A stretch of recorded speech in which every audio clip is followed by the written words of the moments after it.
মহাসড়কে দুহাত ছেড়ে চালাচ্ছেন বাইক, আবার কখনো কখনো দাঁড়িয়ে পড়ছেন চলন্ত বাইকের ওপর, হাত পা মেলে করছেন নৃত্য, আবার কখনো অন্য বাইকারদের নিয়ে রাস্তার মাঝেই দেখাচ্ছেন বাইকের নানা কেরামতি। ব্যস্ত রাস্তায় কোনো নিরাপত্তা ছাড়াই এমন ঝুঁকিপূর্ণ কাণ্ড ঘটাচ্ছেন একজন লেডি বাইকার, যার ভিডিও সামাজিক মাধ্যমে ছড়িয়ে দিচ্ছেন নিজেই। কিন্তু সেই ভিডিও যে ট্রাফিক পুলিশের নজরেও আসবে তা হয়তো কল্পনাও আনেননি তিনি।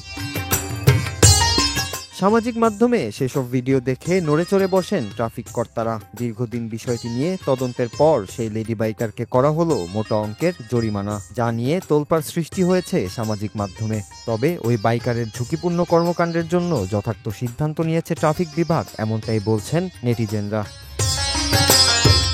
সম্প্রতি সামাজিক মাধ্যমে ছড়িয়ে পড়ে ওই লেডি বাইকারের নানা ভিডিও, যেখানে দেখা যায় ট্রাফিক আইনকে বৃদ্ধাঙ্গুলি দেখিয়ে মহাসড়কের মাঝে এমন কর্মকাণ্ড করছেন ওই লেডি বাইকার ও তার সঙ্গীরা হেলমেট পরে থাকলেও সামাজিক মাধ্যমে ভাইরাল হতেই ওই নারী বাইক চালান হেলমেটবিহীন, আর সেই সূত্র ধরেই তার তথ্য খুঁজে পায় পুলিশ। তারপরেই তাকে করা হয় 20,000 রুপি জরিমানা।